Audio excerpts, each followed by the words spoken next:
بالله من الشيطان الرجيم بسم الله الرحمن الرحيم ya saba ma Ali ya saba mini.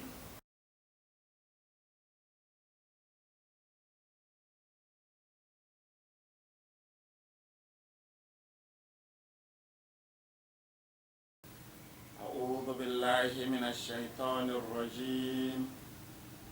بسم الله الرحمن الرحيم. اللهم صل على سيدنا محمد الفاتح لما أغلق والقاتم لما سبق ناصر الحق بالحق والهادي إلى صراطك المستقيم وعلى آله حق قدره ومقداره العظيم وبعد السلام عليكم ورحمة الله تعالى وبركاته. يوم الخميس 22 ga watan hudu shekarar 2021 wanda ya yi daidai da 10 ga watan ramadan shekarar 1442 a yayin da muke gabatar da tafsiri na alkur'ani a ƙarƙashin wannan ƙungiya mai albarka, ƙungiyar kare martaban manzan Allah sallallahu alaihi wa alihi wa sallama da ahlul baiti da sahabbai da suka bi manzan Allah da ahlul baiti ridwanullahi alaihim. Ƙungiyar Safinatun Najati Foundation asnaf,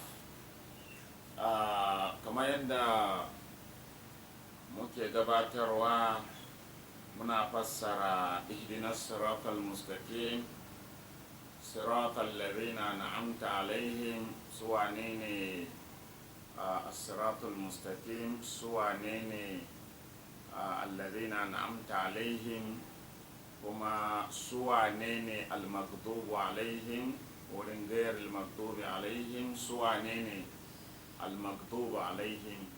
sannan kuma su wane ne waladdallina dinnan addaluna su wane ne? domin bayanin al-maghdubu alaihim su ne waɗanda suka fusatar da waɗanda Allah da manzonsa ke fushi in an fusatar da su, waɗanda suka cuci waɗanda Allah da manzonsa ke fushi in an cutar da su, su ne al-maghdubu alaihim. mai bayani a takaice. sannan su wane ne waladdallina? batattu, mana Allah karka dora mu akan tafarkin waɗanda kai fushi da su, mun ga su wane ne. sannan wala dalina Allah karka dora mu akan tafarkin batattu, su wane ne batattu? Batattu su ne waɗanda suka saki hanyar waɗanda Allah ya ce a bi su, in ba a bi su ba an bata, idan ba a bi su ba an bata, to wanda bai bi hanyar su ba ya bata, to su ne abdaluna, mana su ne batattu. kamar yadda muka sani manzala sallallahu alaihi wasallama ya sanar da mu, ko kuma Allah ya umurce mu da mu bi manzan Allah sallallahu alaihi wa alihi wa sallam. duk wanda bai bi manzan Allah ba batacce ne. sannan manzan Allah da manzansa kuma sun umurce mu da mu bi ahlul baiti, mu yi musu biyayya.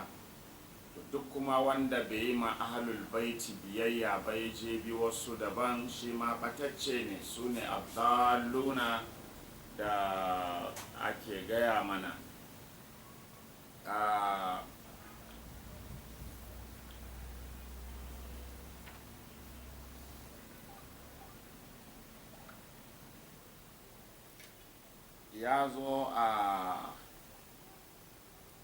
ya zo a cikin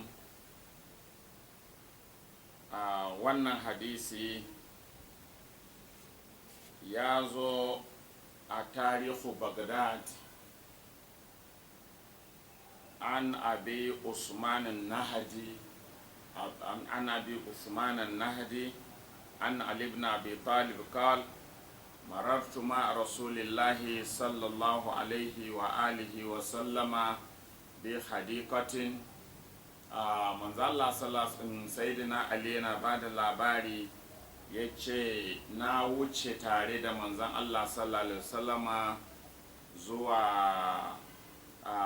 wata abin nan wani lambu har dai yana ba da labarin abubuwan da suka faru har yake cewa thumma jazabani rasulullah sallallahu alaihi wa alihi wa sallam sai manzon Allah ya jawo ni a jikinsa ma'ana sai jawo ni haka wa baka sai ya yi kuka da manzon Allah ya jawo ni kusa da shi sai ya yi ta kuka faƙultu sai na ce ya rasulallah ya manzon Allah ma yi bukika me ke sa ka kuka ƙala sai manzon Allah sallallahu mai ce bagha'inun fi suduri rijalin alaika ya ce hassada da baƙin ciki ne da na gani a kwance a ƙirazan wasu mazaje mana daga cikin sahabbai na ga hassada da baƙin ciki kwance a ƙirazansu alaika a kanka suna hassadan lamarinka saboda me manzan Allah sallallahu alaihi ya gaya musu Ali za a yi mabiyayya a bayan shi gaba ɗayansu su taru su bi Ali a bayan shi kuma dukkan sahabbai aka gaya ma bai ce wasu su bi shi wasu su ƙi su ba gaba ɗaya an hore su da su bi Ali to ya zamo kasancewan idan annabi ya rasu fa Ali ne zai jagorance su a yanda annabi ya yi umarni to wannan shi yasa aka samu hassada mai yawa da baƙin ciki a kwance a zukatan wasu sahabbai da yawa. To malamai kuna da ji manzo Allah sallallahu alaihi wasallam ya ce ya ga hassada da bakin ciki game da Ali a kwance a kirazan wasu daga cikin sahabbansa ya ce lan yabuduha laka illa min ba'di kuma Ali ba za su nuna maka ba sai bayan na rasu ba za su nuna maka ba sai bayan na rasu. To da manzan Allah sallallahu alaihi wasallam ya rasu ba su nuna mishi ba, da manzan Allah sallallahu alaihi wasallam hasadan bata ya rasu hasadan bata fito ba, bakin cikin da suke ma Imamu Ali bai fito ba, ba su hana shi zama a kujeran khalifancin manzan Allah ba sallallahu alaihi wasallam. Fakultu sayyidina Ali ya ce sai na ce ma manzo Allah bi salamatin min dini amma wannan gaba daidai zai faru ne da hasadan su a gare ni da bakin cikin su da duk abin da za su yi mini zai faru da ni ne ni ina na kubuta daga addini na ko ba zan samu matsala a addini ba ko ni ba abin da zai taba imani na ko ya manzo Allah qala sallallahu alaihi wasallam na'am manzo Allah ce kwarai kuwa kana nan tangaran salamatin min dinika kana nan ka kubuta ka aminta daga duk wani abin da zai taba imaninka sallallahu alaihi wa alihi wa sallam. To sannan idan muka duba a cikin al-mustadrak ala sahihaini na alhakimun ne saburi an abizar wato abizar al-gifari radiyallahu anhu an rasulullah sallallahu alaihi wa sallam daga manzan Allah sallallahu alaihi wa alihi wa sallam manzan Allah yana cewa man ata'ani faqad ata Allah duk wanda ya bi ni yayi mini biyayya yayi ma Allah biyayya wa man asani faqad asalla kuma duk mutumin da ya saba mini ya saba ma Allah wa man ata'a aliyan faqad ata'ani, kuma duk wanda yayi ma Ali biyayya yayi mini biyayya. Wa man asa aliyan faqad asani, kuma duk wanda ya saba ma Ali ya saba mini. Kunga wannan ya nuna duk wanda ya saba ma Imamu Ali wannan batacce ne, ya bata daga hanya don ya saki manzon Allah sallallahu alaihi wa alihi wa sallam. Don haka kasancewa akan shari'a shine ya zamanto kayi biyayya ga Sayyidina Ali, amma kuma gashi ana ta ƙoƙarin raba mutane da Sayyidina Ali, ana ta ƙoƙarin tura su gurin wasu da ba shi ba, kamar yadda abin ya faru tun a farkon lokaci. Biyayya, wanda ya biyayya gare ni in ji annabi ya yi biyayya ga Allah, wanda ya saba mini ya saba ma Allah, wanda ya biyayya ga Ali ya yi biyayya gare ni annabi, wanda ya saba ma Ali ya saba mini ni annabi. Daka biyayya ga Sayyidina Ali shine biyayya ga manzan Allah, biyayya ga Sayyidina Ali shine shiriya. Saba ma Sayyidina Ali ka bi wasu daban bata ne, to su ne wala dalina, wanda ya saki biyayya ga ahlul baiti ya bi wasu daban. Sannan ya zo a cikin kanzul ummal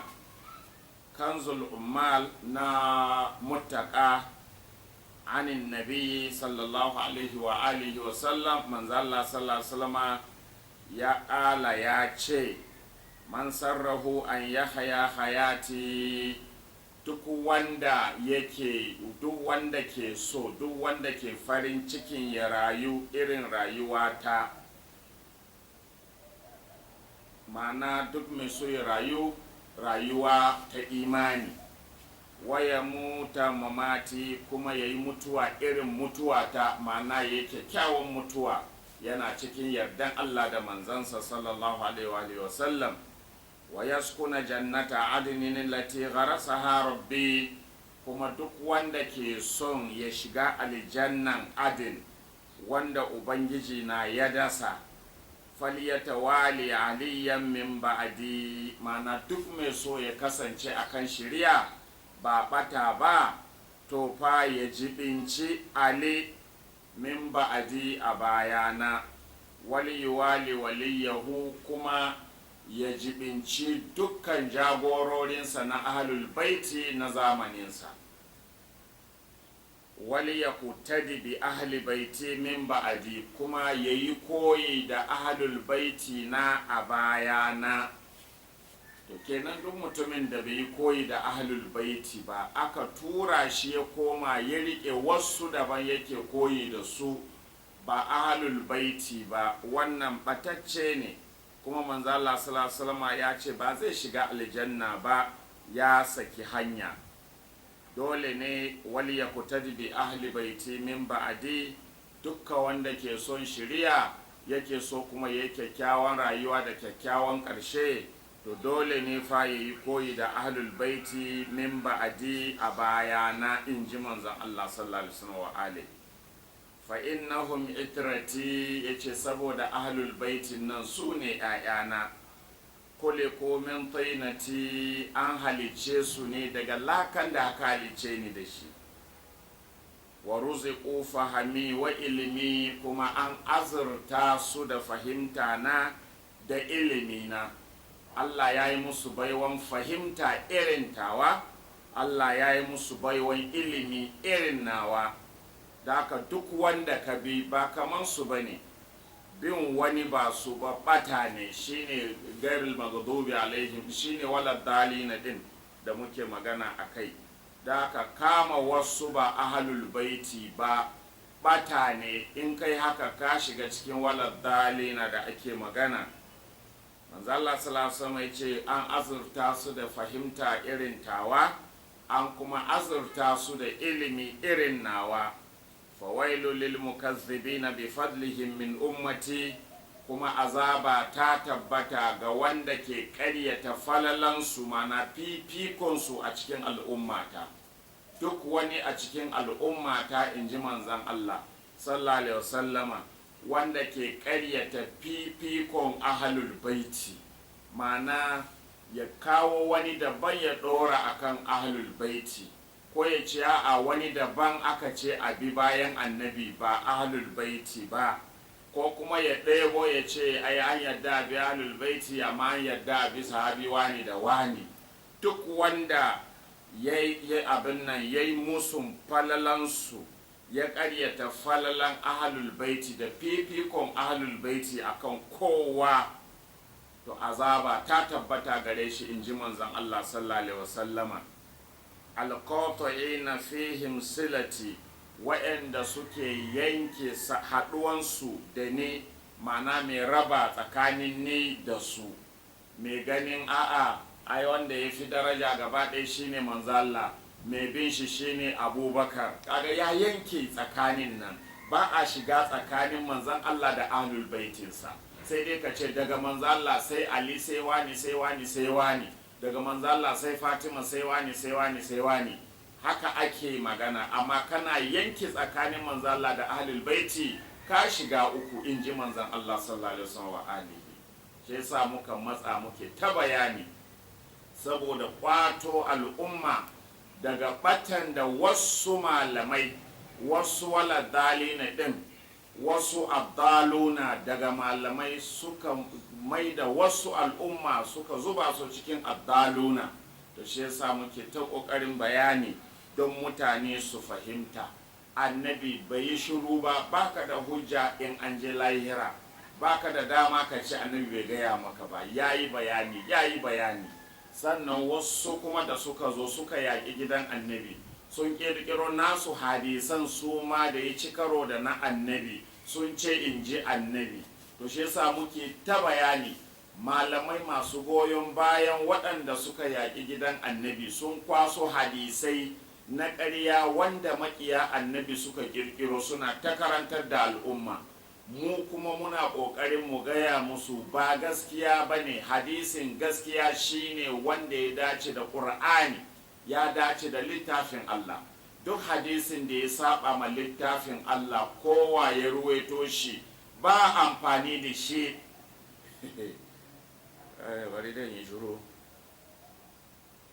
To la'ana lahumullahu shafa'ati, kuma manzon Allah sallallahu alaihi wa alihi wa sallam ya ce kada Allah ya ba su ceto na a ranar lahira, waɗannan da suke shiga tsakanin manzon Allah sallallahu alaihi wa sallama da ahlul baiti, waɗanda su ba su da wani aiki illa su yi ƙoƙarin karantar da mutane cewa a rabu da manzon Allah sallallahu alaihi wasallama, ko kuma a rabu da ahlul baiti.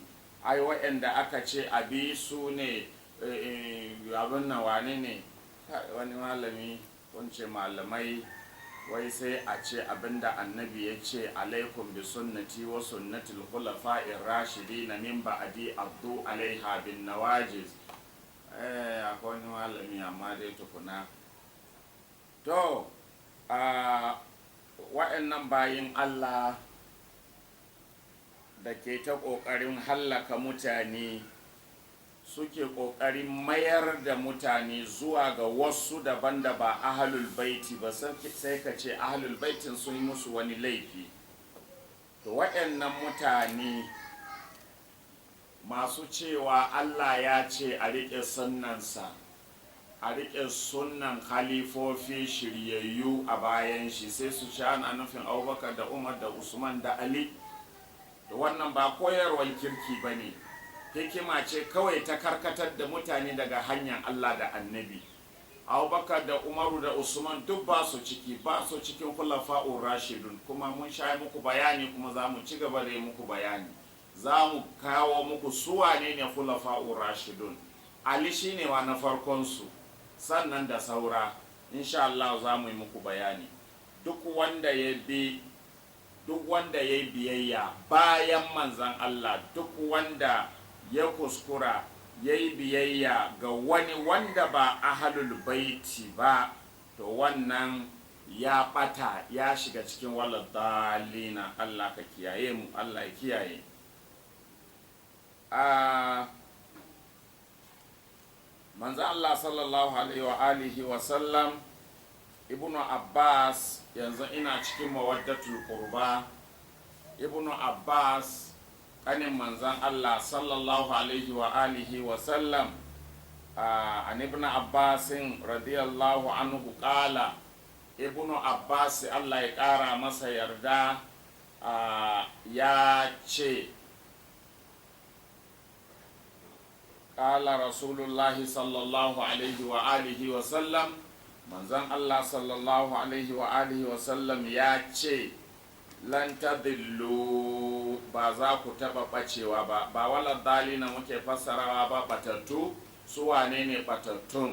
To sai annabi ya ce lan tadillu, ba za ku taba bacewa ba, ba za ku taba zamowa wala dalinan nan, ba za ku taba zamowa abdaluna din ba. Walan ta ko kuma har abada ba za ku hallaka ba wannan al'umma ta, amma fa ga sharadi, wa antum fi mawalati Ali, in har kuna karkashin jagorancin Ali. To yanzu an zuba al'umma karkashin jagorancin Abubakar, mana ina magana ne da malamai, ku yi mana bayani. Manzo Allah sallallahu alaihi wasallam ce ba za mu taba bacewa ba, ba za mu taba hallaka ba wannan al'umma, matukan muna karkashin jagorancin Ali. To da manzo Allah ya rasu sai aka zuba mu a ƙarƙashin jagorancin Abubakar. Ba a ɓata ba, tambaya ne. Ba za a ɓata ba in ana ƙarƙashin jagorancin Ali. Su Abubakar suka ƙiyarda suka juya lamarin, aka ce Abubakar shi ne, muka koma ƙarƙashin jagorancin Abubakar. Ba a ɓata ba. Malamai kuke da bayani. Kuma ya ce ba za mu taɓa hallaka ba in dai a jagorancin Ali ne.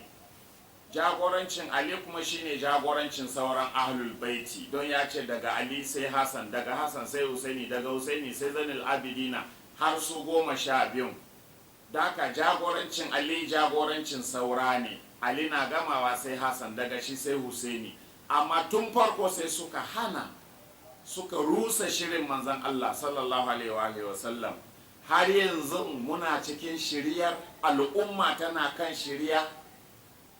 Yana da kyau ku yi bayani. Kuma yanzu inda jagorancin alin suka bar mu a ciki, ya zamanto ba mu bata ba kuma ba mu hallaka ba, wannan tututu da al'umma ke ciki, kowa ya ɗabi nashi addini yana yi, kuma duk da sunan musulunci za mu ga wannan. Da dukkanmu musuluncinmu ɗaya ne, annabinmu ɗaya ne, Allahnmu ɗaya ne, littafinmu ɗaya ne. Amma yau fa mai wargaza mu, mai batar da mutane, mai da mutane suka zama daban-daban, kowa ya ɗabi nashi daji ya tafi. Saboda manzo Allah ya ce sharaɗin ku tabbata a shari'a shine ya zamanto kuna ƙarƙashin jagorancin Ali. To tunda kuma an jarabce mu, waɗannan sun yi abin da suka aikata, an canza al'amarin bayan manzo Allah, ba alim ba ne suka yadda ya hau kujerar mulki na manzan Allah sallallahu alaihi wasallama. To mu a yanzu mai ya cancance mu, sai mu yi bara'a, mu barranta daga wannan jagorancin da ba tsarin annabi ba ne, ba tsarin Allah ba na annabi ba. Sai mu ce to mu fa muna nan mu yi mubaya'a ga jagorancin ahlul baiti, muna ƙarƙashin wilayan ahlul baiti. To idan kuka yi haka kun tsira, saboda ba laifinku ba ne abinda wa'yancan suka yi. Amma idan ka ce abinda wa'yancan suka yi nan kana nan kai ma a kai za ka tafi, to manzo Allah sallallahu alaihi wasallam ya ce kai batacce ne, kai halakakke ne, ka bata ka halaka. Manzo Allah ya ce wa in kalaftumuhu, idan kuka saba ma Ali ba ku bashi wannan jagorancin ba. Kar ku manta fa da sahaba yake magana fa a lokacin, ba wai yau yake magana ko ɗazun ko jiya ba, a'a yana magana ne a lokacin da yake tafiya akan ƙasa kuma yana cikin sahabbai, da su yake wannan magana. don haka idan na rasu sannan khalaftumuhu kuka saba ma Ali ba ku bashi jagorancin ba faqad dallat bikum turuku, rarraba ta batar da ku kenan, wal ahawa da son zuciyoyinku in har ba ku ba Ali jagorancin nan ba to son zuciyanku ne, kuma son zuciyoyinku ya hallaka ku filgayi. Da haka rarrabanku da son zuciyoyinku ya jefa ku a cikin hallaka. Da haka fattakullaha ya ku sahabbaina, ku ji tsoron Allah, kar ku yadda ku saba ma Ali, kar ku yadda ku ba kowa wannan jagoranci in ba Ali ba. Fa inna zimmatallahi Ali ibn Abi Talib, ku zauna lafiya, addinin ku ya zauna lafiya shine ku ba Ali ibn Abi Talib wannan jagoranci. To yanzu za mu je lahira mu ce annabi bai gaya mana ba? Babu hali, manzo Allah ya yi mana bayani, manzo Allah ya gaya mana, in ji muka yi muka bi abin da ranmu yake so.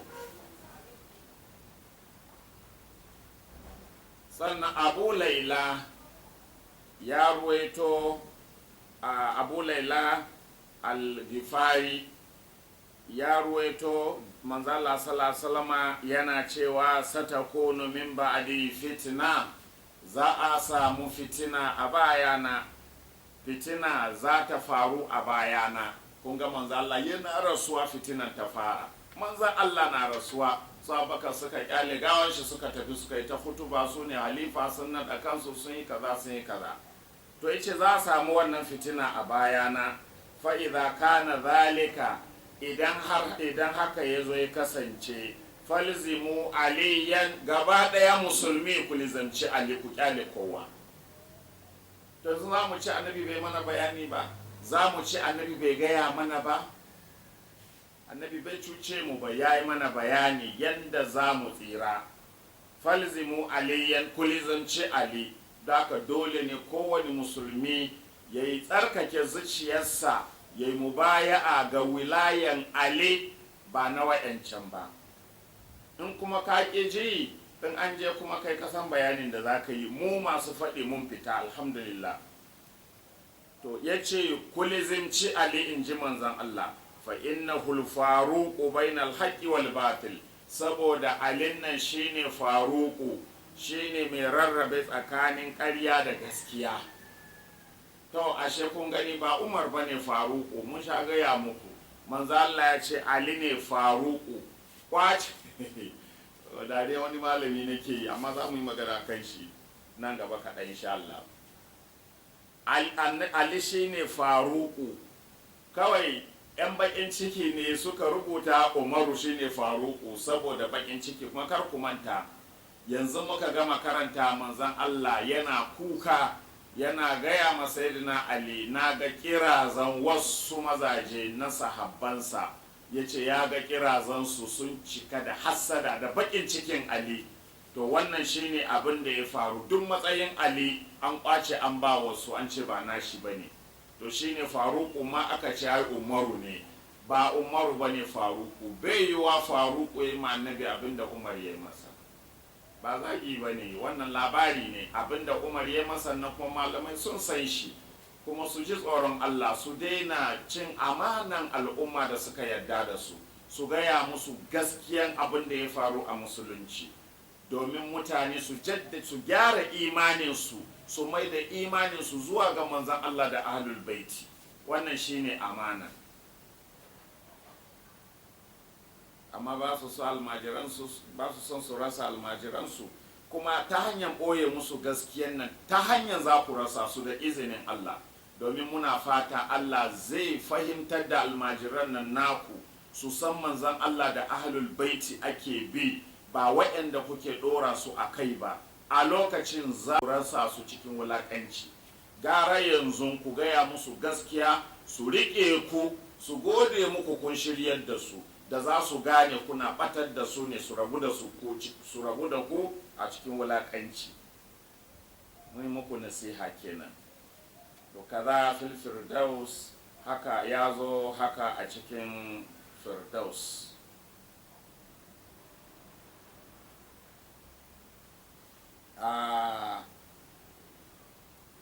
Sannan an karɓo daga Umar bin al-Khattabi, ko Umar bin al-Khattabi radiyallahu anhu, an karɓo daga Umar dan Khattabi, sayyidina Umar kenan fa, da bakin shi gashi zai yi bayani.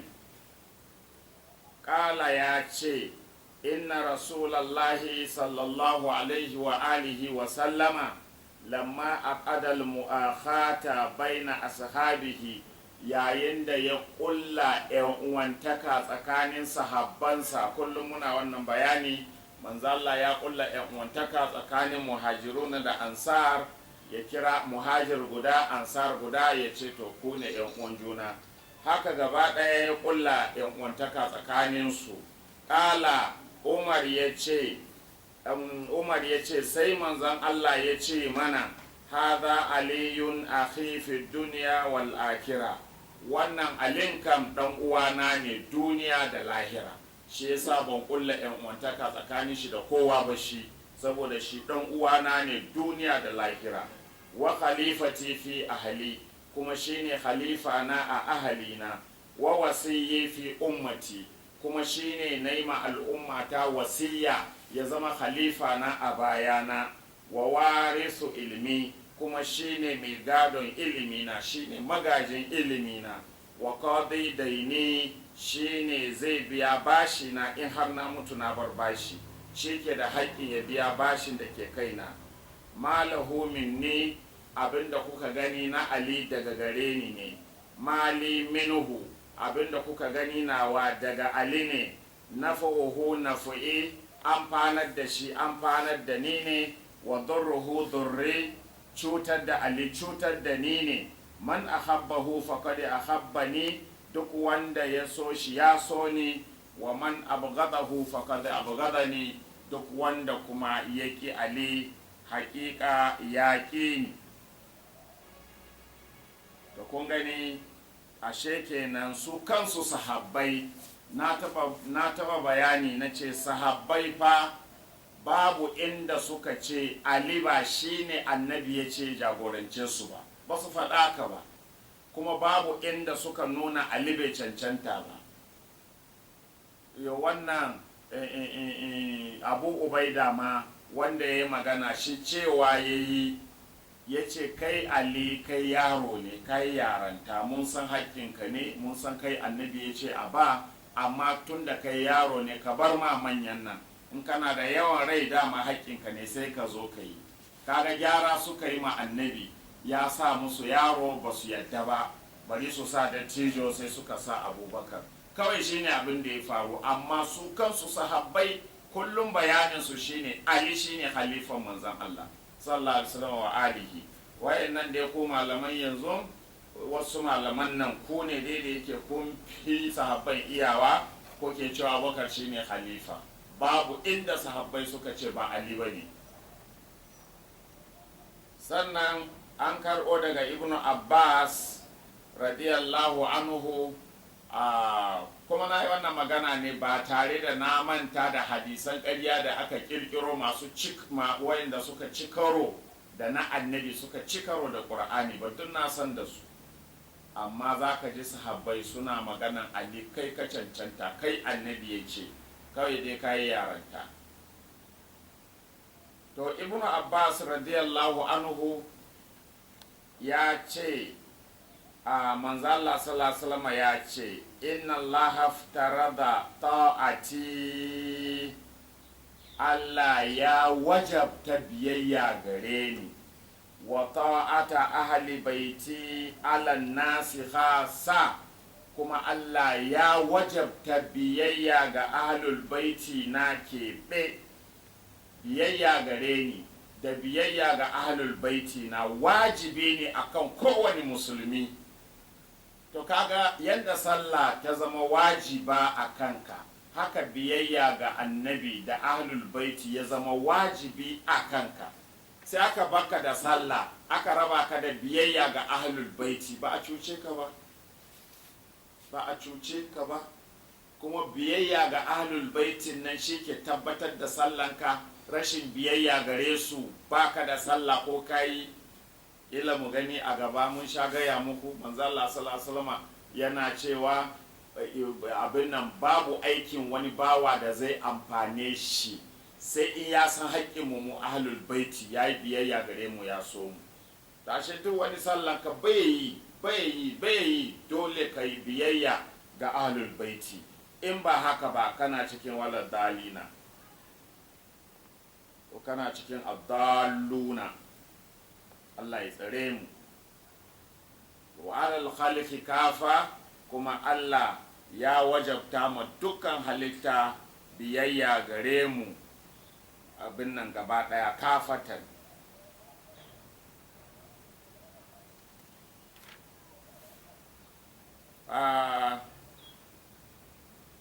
Har yanzu Ibn Abbas radiyallahu ta'ala anhu ya ruwaito kala yana cewa kalan nabiyyu sallallahu alaihi wa alihi wa sallam, manzalla sallallahu wa alihi ya ce wa kadi arsalani ila haja, ya ce manzalla ya ce alhali kuma manzalla ya aike ni zuwa ga wata bukata, ya aike ni. Ibn Abbas, je ka yi mini kaza, sannan sai ya ce mini in aratta hajataka fa akhibba aliyan wa dhurriyyatahu, in har kana son biyan bukatanka ka so Ali da zuriyarsa, fa inna hubbahum fardun min Allah azza wa jalla lil ibadi, domin son su farilla ne daga Allah mai girma da ɗaukaka akan bayi.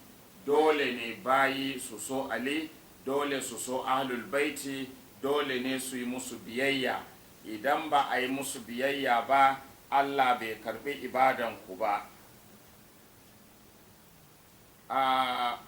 Abu Musa al-Humaidi ya ruwaito, mun karanta wannan ko jiya ko shekaran jiya ma, mu za mu yi ta gaya muku da insha Allah, Allah ya sa ku karba. Abu Musa al-Humaidi radiyallahu ta'ala anhu, sahabin annabi ne, kala ya ce kuntu ma'a rasulillahi sallallahu alaihi wasallama, na kasance tare da manzon Allah sallallahu alaihi wa alihi wa sallam, wa abubakrin, tare da abubakar, tun muna tare da manzalla, wa usman wa ali, da usman da ali, tun muna tare da annabi a lokacin.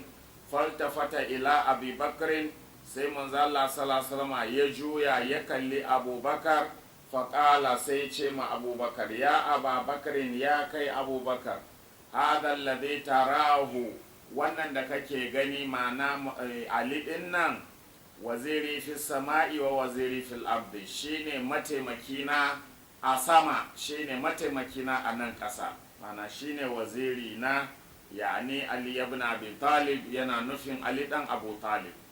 Fa in ahbabta an talqa Allah wa huwa anka radin, in har kana son ka hadu da Allah, Allah ya yarda da kai, ana gaya manzo Allah na gaya ma Abubakar, in har kana son ka hadu da Allah, Allah ya yarda da kai, fa ardi aliyan, ka nemi yardan Ali. To yanzu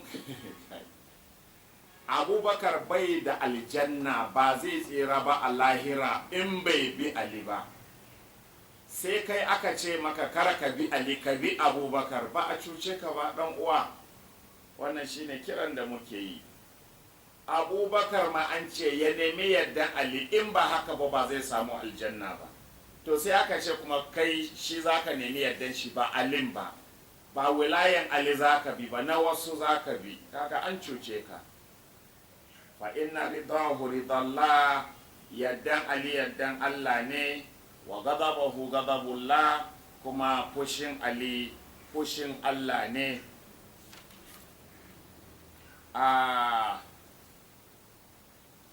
Alƙamata, an karɓo daga alƙamata, har yanzu dai muna bayani a game da duk wanda ya yi biyayya ga Imamu Ali, ya yi biyayya ga ahlul baiti, to su ne shiryayyu.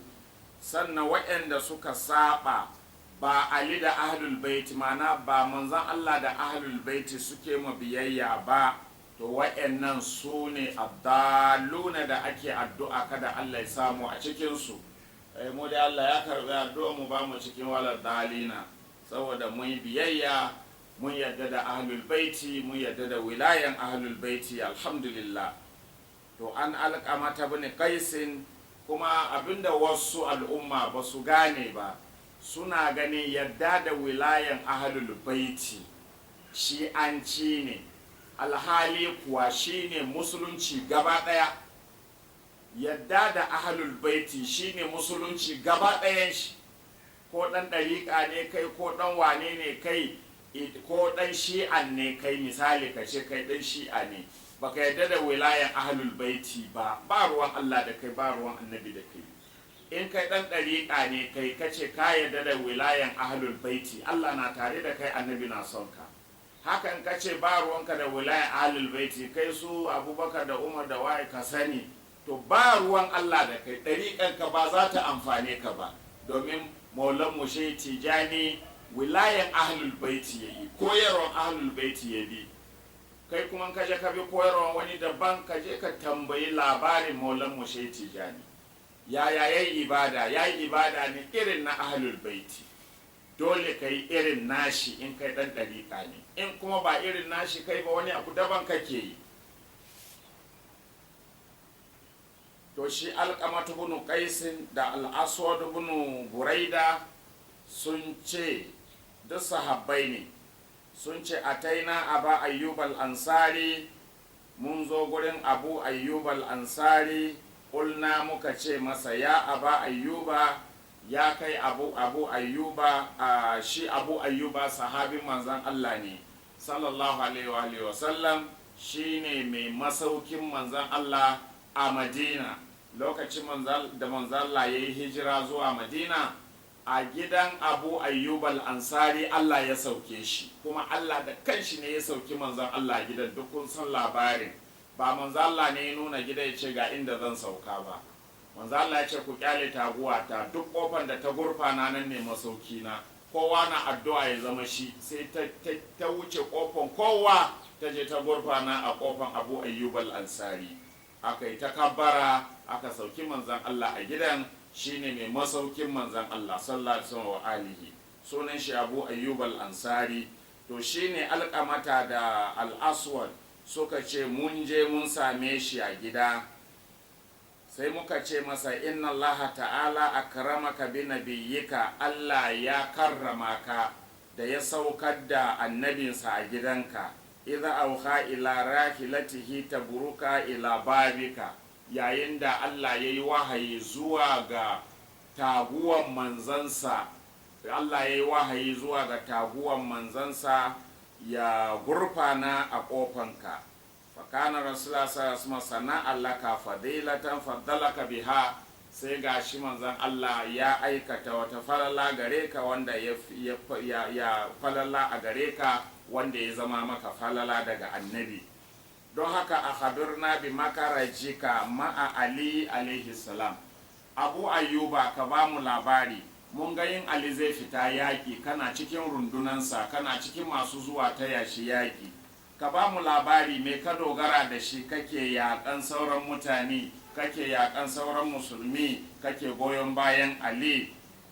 Tukatilu ahla la ilaha illallah, kana yaƙan masu faɗin la ilaha illallah.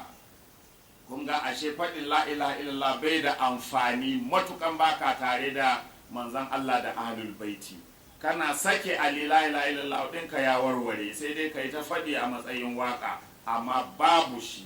Dole ka koma ka bi annabi, ka bi ahlul baiti. Faƙala Abu Ayyuba, sai Abu Ayyuba ya ce, fa inni uqsimu lakuma billahi ta'ala, ni ina muku rantsuwa da Allah madaukaki. Laqad kana, ya kasance, wan nabiyyu ma'i sallallahu alaihi wasallam wa ali ma'i, manzo Allah yana tare da ni fi hadhal baiti alladhi antuma fihi ma'i, a wannan gidan nan da kuke tare da ni a ciki yanzu. Wa ma fil baiti ghayru rasulullah sallallahu alaihi wasallama, kuma a ranan ba wani a gidan sai ni, sai manzo Allah sallallahu alaihi wasallama kai. Wa Ali jalisun an yaminihi, kuma sayyidina Ali na zaune a damansa. Wa ana sun qa'imun bayna yadayhi, kuma ga Anas dan Maliki a tsaye a gabansa. Izi hurrikal babu, sannan sai muka ga an motsa kofa, ma'ana an buga kofa. faƙala rasulullah sallallahu wa alihi, sai manzon Allah sallallahu wa alihi ya ce undur ilal babi man bil bab, ya ce ma Anas da ke tsaye, ya ce kai Anas je ka duba kofa, wane ne a kofan?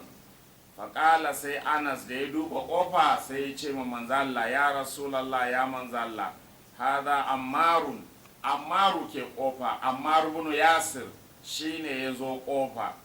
faƙala rasulullah sallallahu wa alihi, sai manzo Allah sallallahu wa alihi ya ce iftah li Ammar tayyibil mutayyib, ka buɗe ma Ammar kofa, Ammar mai tsafta, abin tsaftacewa. fa fataha Anasul baba, sai Anas ya buɗe ma Ammar kofa. fadakhala Ammarun ala rasulullah sallallahu alaihi wasallama, sai Ammar ya shiga gurin manzon Allah sallallahu alaihi wasallama. Ƙala sai manzo Allah ya ce ya Ammar, ya kai Ammar, satakunu fi ummati hanatun, za a samu rigima a cikin al'ummata bayana kenan, hatta ya katalifa saifu, har ma sai takubba sun yi saɓani tsakaninsu, mana za su yi amfani da takubba gurin yaƙan juna a bayana, hatta ya kutula ba'duhum ba'dan, har ma shashi za su kashe shashi. Wannan rigima za ta kai ga haka, za ta kashe-kashe, za a kashe juna. fa'iza ra'aita zalika, in kaga haka ya faru, fa'alaika bi hadal asla'i an yamini, to maza ina horonka ka riƙe wannan mai sankon da ke zaune a dama na, ya'ani Ali ibn Abi Talib, yana nufin Ali dan Abu Talib. Ka riƙe Ali in kaga an fara saɓani, ana yaƙi, ana kashe-kashe, to maza kai ka bi inda Ali yake. In salakan nasu kulluhum wadiyan, in mutane duka sun bi wata hanya. Ku duba fitina fa annabi ya ce za a samu a bayan shi, kuma annabi na rasuwa aka fara fitina. Kenan daga rasuwan manzon Allah an hori sahabbai su duba ina Ali yake, duk su tattara su yi can. Shi yasa aka samu wasu kaɗan suka bi Ali a lokacin, da yawa kuma cikin sahabbai mafi yawa duk suka bi Abubakar da Umar da Usman. Dama Allah ya gaya mana bai yiwuwa ya zama mafi yawa mutane su zama masu kirki, ya ce wa qalilun mahu illa alladhina amanu wa amilu salihat wa qalilun mahum, wayanda suka yi imani suka yi aikin kwarai kaɗan ne kwarai, in ji Qur'ani, ‘yan kaɗan ne. To shi yasa ‘yan kaɗan aka samu cikin sahabbai suka bi Imamu Ali, da rigima ya faru bayan rasuwar manzon Allah sallallahu alaihi wa alihi wa sallam.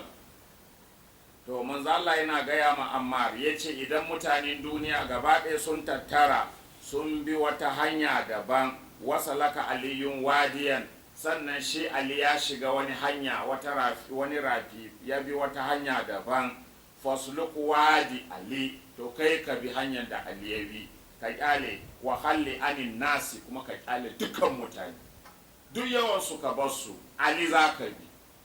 To kun ga kuma Abubakar da Umar da Usman su sun bi hanya daban, Ali da sauran ahlul baiti sun bi nasu hanya.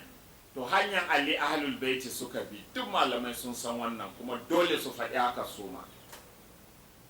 Ahlul baiti duka gidan annabi hanyar Ali suka bi, sahabbai kuma da yawa sai suka bi, don Abubakar da Umar da Usman hanyar su ɗaya, Ali da ahlul baiti hanyar su kuma daban. To gaba ɗaya sai wasu sahabbai da yawa suka bi hanyar su Abubakar, suka kyale na ahlul baiti, suka kyale na gidan annabi. Sahabbai kaɗan ne suka bi hanyar Ali, ma'ana gidan annabi sallallahu alaihi wasallam. Shi yasa annabi ya ce ka bi hanyar Ali, karka damu, wa khalli anin nasi, ka kyale mutane duk inda za su bi, amma inda Ali bi nan za ka bi, ya kai Ammar. Kuma alhamdulillah Ammar na cikin waɗanda suka bi Ali a lokacin, tun wannan farkon rigima. An musu barazana, an musu wane ne, amma imanin suna tare da Ali ibn Abi Talib. Manzo Allah ya ci gaba ya ce ya Ammar, ya kai Ammar, aliyun la yarudduka an huda, Ali ba zai taɓa raba ka da shiriya ba.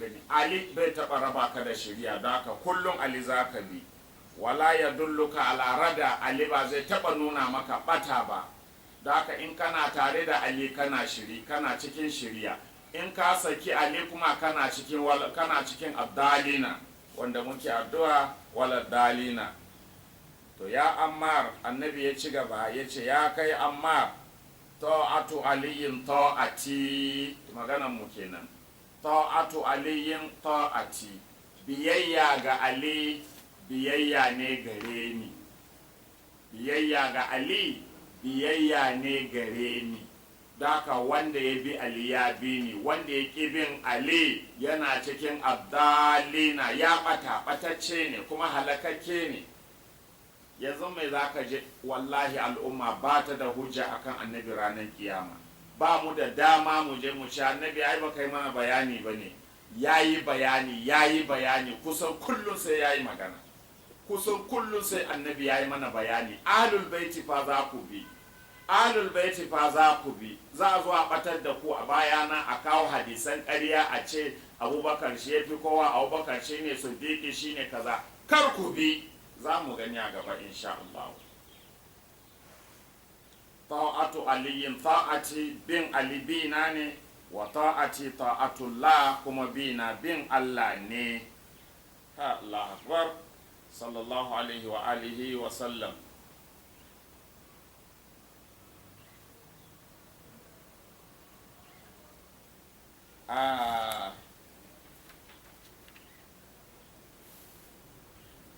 manzo Allah sallallahu alaihi wasallama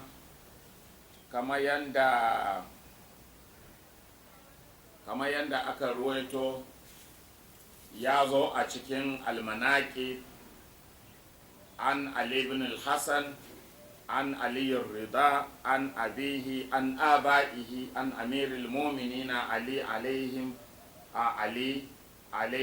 tahiyyatu wassalam gaisuwar Allah da amincin Allah ya tabbata a gare su ƙala ya ce inna rasulallahi sallallahu alaihi wa alihi wa sallam lallai manzon Allah sallallahu alaihi wa alihi wa sallam na yayi mana hutuba faƙala a cikin hutuban manzon Allah yana cewa ayyuhan nasu ya ku mutane innahu qad aqbala ilaykum shahrullahi bil barakati war rahmati wal maghfirah hakika ga watan Allah ya gabato ku da albarka da rahama da kuma gafara mana watan azumin Ramadan wa zakara fadla shahri Ramadan manzo Allah ya ambaci falalan watan Ramadan summa baka sai ga annabi yana kuka a cikin hutuba sai annabi ya kama kuka sayyidina Ali ya ce faƙultu sai na ce ma manzan Allah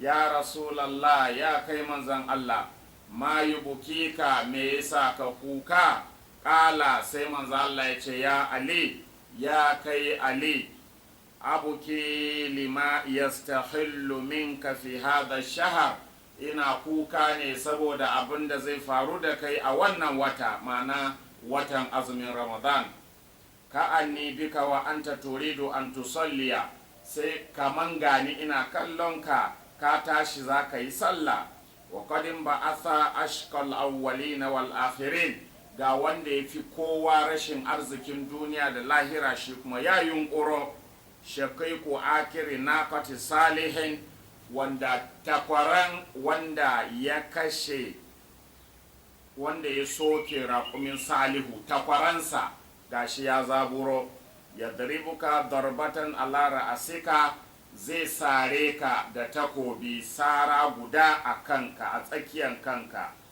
ya qadibu bi halihiyataka wannan saran zai sa jini ya rina gemunka saboda yawan jini gemunka zai rine da jini faƙultu sai na ce ya rasulallah ya manzalla wa dalika fi salamatin min dini wannan zai faru da ni ne ina na kubuta da a addini na ko ba zan ban da matsala addini haka zai same ni ko kai Imamu Ali shi da an bashi wani labari tambayarsa ta farko abin zai faru da ni ne ina kubutacce banda matsala addini, ina nan cikin cikakken imani na, ina tare da Allah, ina tare da annabi, ban kauce ba ko ya manzan Allah.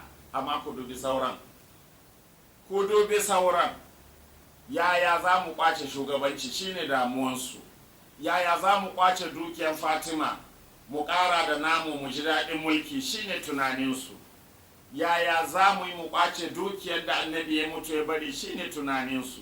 Ku dubi Ali, da an gaya mishi magana tunanin shi addinin shi. The difference is clear.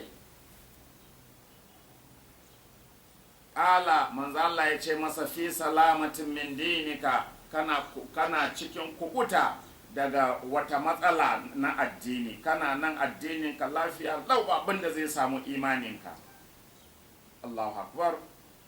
Qultu, da manzo Allah ya bani tabbacin ba abin da ya samu imani na, tangaran nake a san da za a sare ni, sai na ce hada min mawatinil bushra wa shukri, wannan ai yana daga cikin busharori ne, wannan ai bushara ne da kuma godiya ga Allah. Ai na gode da Allah ya tsara mini haka ya manzan Allah sallallahu alaihi wasallam.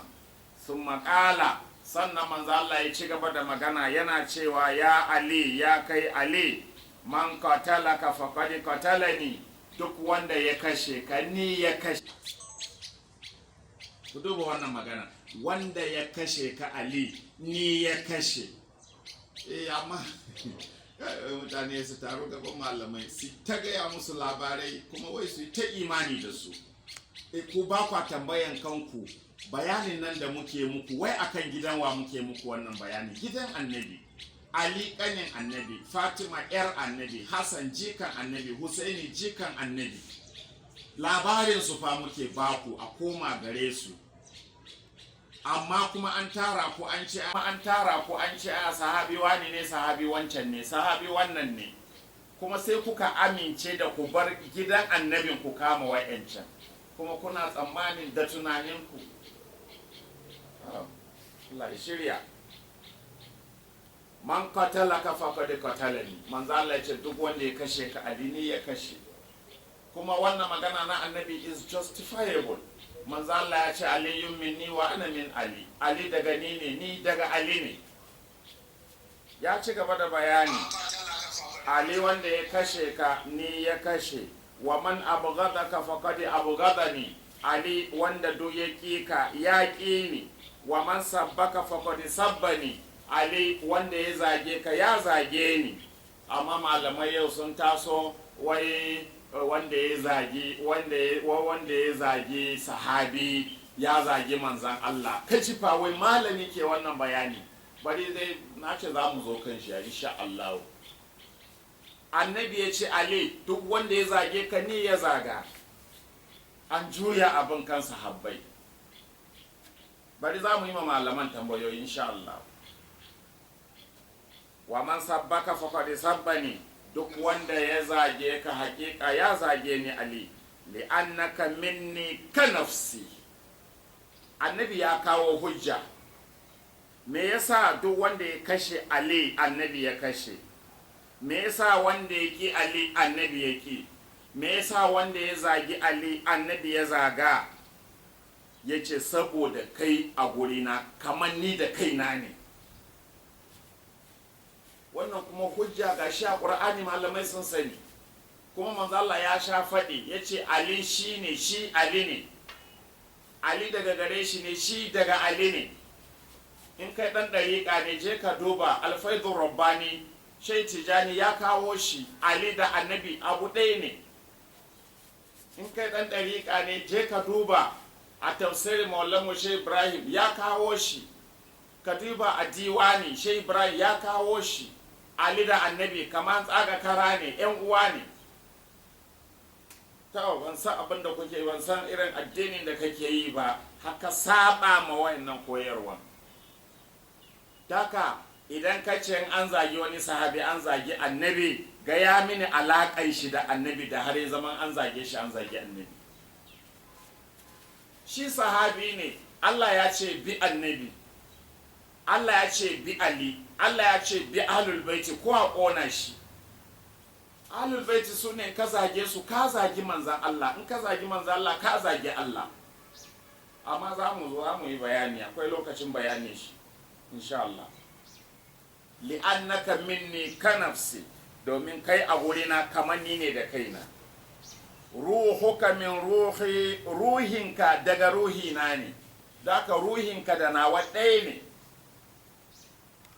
Wa tainatuka min tainati, lakan da yayi ka daga lakan da yayi ni ne. Wa inna Allah tabaraka wa ta'ala khalaqani wa khalaqaka min nurihi, Allah ya halicce ni da ni da kai daga haskensa. Ba shi ne aka kirkiro hadisi ba na ƙarya, wai Allah ya yi manzo Allah da hasken shi, ya yi Abubakar da hasken manzo Allah, ya yi Umaru da hasken Abubakar, ya yi Usman da hasken Umaru, ya yi Ali da hasken wani shi Usman da hasken Usman. Ka duba ƙarya tsaba, ku yi ma Allah ƙarya, ku yi ma annabi ƙarya, kuma hankalin ku kwance kaman babu lahira. Annabi ya ce, ya kai Ali, Allah mai girma da ɗaukaka, halakani wa halakaka min nurihi, ya halicce ni da kai daga haskensa, wastafani wastafaka, Allah ya zaɓe ni ya zaɓe ka, fakatara ni linnubuwa, Allah ya zaɓe ni don annabta, wa kataraka lil imama, kai kuma ya zaɓe ka don imamanci, kai ne jagora bayana. Faman ankara imamataka faqad ankara nubuwati, duk wanda yayi inkarin abin nan imamancinka, yayi inkarin annabta na, inji manzo Allah. Ya Ali, ya kai Ali, anta wasiyi, kai ne nayi ma wasiya ka jagoranci al'umma na a bayana. Wa warithi, kuma kai ne magajina. Wa abu wildi, kai ne uban zuriyata. Wa zauju ibnati, kai ne mijin yata. Duk sabon na gaya mai wanda ke da wannan matsayin. Ku faɗi sunan shi mu ji. Hadisan ƙarya ma da kuke kawa, ku kawo na ƙarya wanda ya faɗi irin wannan akan ɗaya a cikinsu mu ji. Ya zama hadisi ma na ƙarya ne, na yadda a kawo shi. Ya ce mu yi misali ko? Misali kun kawo Abubakar, inda annabi ya ce ya kai Abubakar, Allah ya halicce ka, ya halicce ni da haskensa, ya zaɓe ni ya zaɓe ka, ya zaɓe ni don annabta, ya zaɓe ka don imamanci. Wanda ya yi musun imamancinka ya yi musun annabta na, ya kai Abubakar. Misali fa ba shi ba ne, misali a ce ya ce shi ya kai Abubakar, kai wasiyina ne, kai magajina ne. Ai za a tambaye shi, uban wai haɗa su.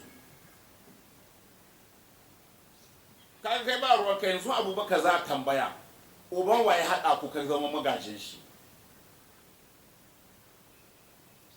Kai ne magajina, kai ne baban zuriya na. Abubakar haka ne? Sai a tambaya Abubakar, shi ne baban zuriyan annabi? To Ali ne baban zuriyan annabi gaba ɗaya. Amma saboda kawai an rena muku hankali, sun fi shi. Wa zawju ibnati, kuma kai ne mijin yata. Wai a cikinsu haka? Wai a cikinsu? Usman ma da wai ya auri 'ya'yan annabi biyu, ba 'ya'yan shi bane. Mun yi wannan bayanin aiko, ba 'ya'yan annabi bane, ba 'ya'yan annabi, bai yiwa su zama 'ya'yan annabi. A lokacin da Usman ya auri wannan matan wanda ake cewa 'yar annabi, yana mushriki. Ku gaya min yadda jinin annabi zai je zauna a ƙarƙashin shirka. 'Yar annabi da ta fito direct, ba surki, direct daga annabi, ta je tana bautan gumaka, yiwuwa. Sannan ran da Usman ya kashe ta, ba mai bayanin nan ba, na Usman shi ya kashe wanda ake cewa 'yar annabin da ya aura, ya kashe ta.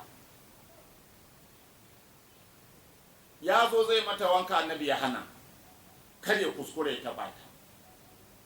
Ibnu Kasir ya ka kare shi, ya ce illa lokaci yana da janaba ne, kuma ruwa ya kare a Madina. Ko in ma ruwa ya kare a Madina, ba an koya mana tayammama ba su iya ba ne? to bai iya taɓa matan shi ba saboda annabi ya kore shi.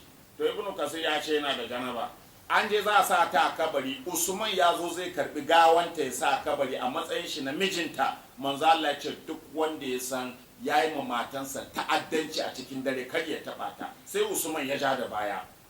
Talha ya karɓe ta, wani daban ba mijinta ba ma muharraminta ba ne, ga mijinta a tsaye. Talha ya karɓe ta ya sa a kabari saboda lalura. To inda yar annabi ne, tunda ya kori usman, shi zai karɓe ta ya sa a kabari saboda shi muharraminta ne. Bai yi wa annabi ya tsaya yana tsaye yana kallo ga yarsa, tunda an kori mijin shi ya kashe ta, an kore shi. To bai yi wa kuma annabi muharraminta ya ja baya ya sa Talha ya sa ta a kabari, da zai yi ba. Wannan kenan shi ma wani karatu ne na wani lokaci, mun yi sha baya. Amma annabi ya ci gaba ya ce amuruka amuri, umurninka Ali umurnina ne. Idan ka yi umurni ni annabi ne na yi umurni, wa nahayuka nahayi, idan ka yi hani ni annabi ne na yi hani. Kuma annabi ya nuna masa habban nan, sai a je guri Ali ya abu su kawo karan shi, annabi bai ma cewa Ali me ya faru, fada yake yi da su. Don me za ku yi karan shi? Saboda ya san bayan da za ya yi rashin daidai. Ya ce umarninka umarnina ne, duk abin da Ali ya yi annabi ne ya yi shi.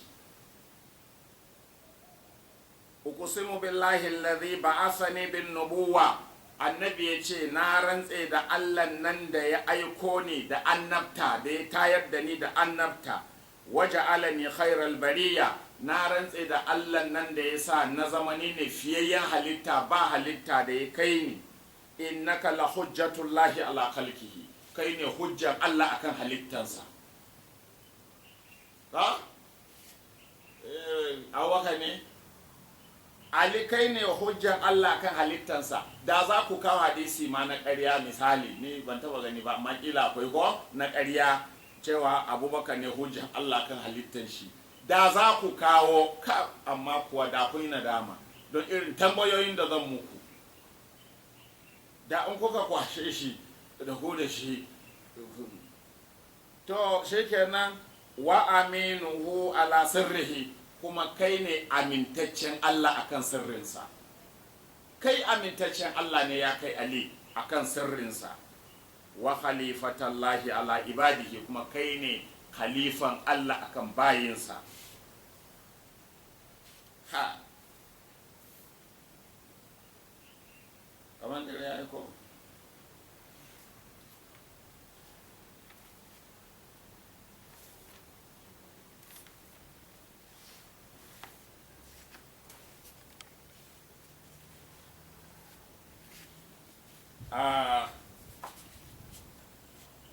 Manzo Allah sallallahu alaihi wasallama,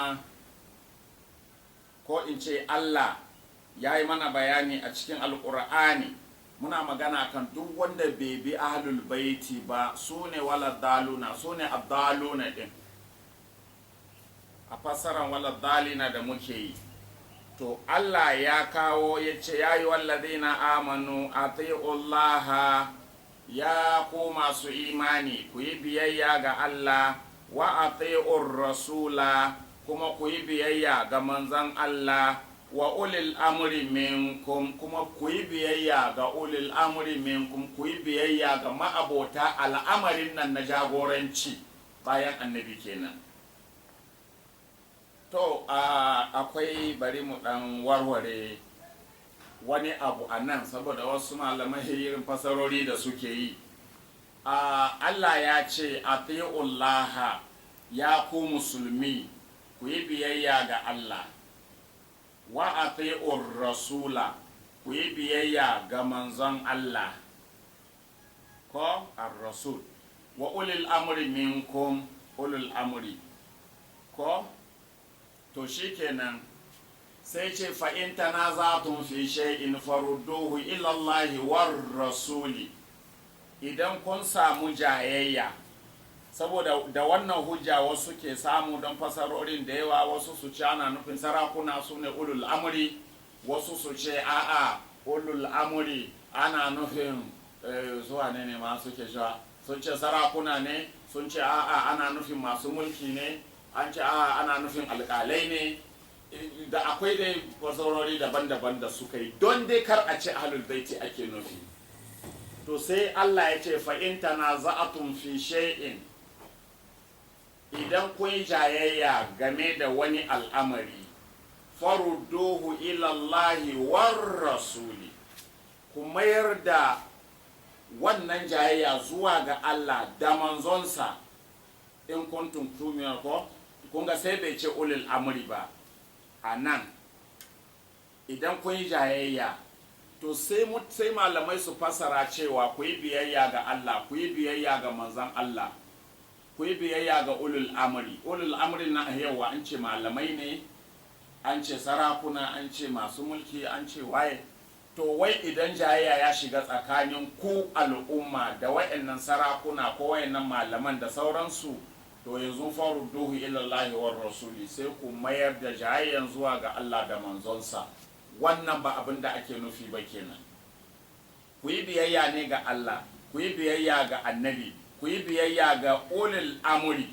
Sannan ku al'umma idan jayayya ta shiga tsakaninku, rigima ya shiga tsakaninku, kaza ne ba kaza ba ne, fari ne a'a baki ne, to yanzu ku mai da lamarin nan zuwa ga Allah, shine Qur'ani idan ba annabi a cikinku, war rasul ku mai da shi zuwa ga sunnan manzo Allah idan ba annabi a cikinku. In ku annabi yana cikinku, dama direct wurin shi za a je. To abin da yasa Allah ya ce ilallahi war rasuli ya tsaya, saboda a lokacin da manzan Allah yake hukunci, do yanzu jayayya ne yi, fa in tanaza'atum fi shay'in, yanzu jayayya hukunci ake nema. To bai yiwuwa kuma Allah ya ce idan aka yi jayayya akai hukunci gaban annabi da ulil amri, bai yiwuwa. Idan annabi yana nan ba mai magana, don haka annabi shi kadai ne za mai da lamarin gare shi yayi hukunci. Sayyidina Ali bai yiwuwa yana zaune, annabi na zaune a kawo hukunci a ce Ali ne hukunci, bai yiwuwa. Annabi na zaune, ba ulul amri in annabi na zaune. Dama ulul amri function insu ba annabi. Annabi na rasuwa za su yi stepping into his shoes. Ma'anin shi kenan. Daka zai saba a ce idan jayayya ya zo cikin ku al'umma, kuma da lamarin zuwa ga annabi da ulul amri. Bai yiwuwa annabi na zaune ulul amri su yi hukunci. Annabi kaɗai ne zai yi hukunci. To amma wata aya ta zo ta fassara mana wannan guri da cewa annabi ake mayar ma da al'amari, in ba annabi sai ulul amri. Walau radduhu ila rasuli wa ila ulil amri minhum la'alimahu alladhina yastanbitunahu minhum. Yace ina ma da su mai da lamarin zuwa ga manzan Allah, kagan ba manzan Allah, wa ila ulil amri minhum, wannan ya tabbatar da ulil amri ake mayar ma al'amari in babu manzan Allah sallallahu alaihi wasallam. Amma a wancan aya Allah ya tsaya kan manzan Allah saboda bai yiwa ga ulil amri kuma ga manzan Allah, sannan ce kowannen su yana hukunci, bai yiwa. Annabi kaɗai ke magana. In babu annabi ne ulil amri, shine ma'anar wancan walau radduhu ila rasuli wa ila ulil amri minhum la'alimahu alladhina yastanbitunahu minhum. Manzalla, in ba manzalla sai ulil amri. Wannan shine bayanin. To Allah sai ce ku yi biyayya ga Allah, ku yi biyayya ga annabi, ku yi biyayya ga ulil amri, ahlul baiti kenan, kamar yadda manzalla ya ce bayana ahlul baiti za ku rike. To wannan shine, lokaci ya riga ya kure, bari mu bar kwanan, za mu ci gaba insha Allah. Assalamu alaikum wa rahmatullahi wa barakatuh.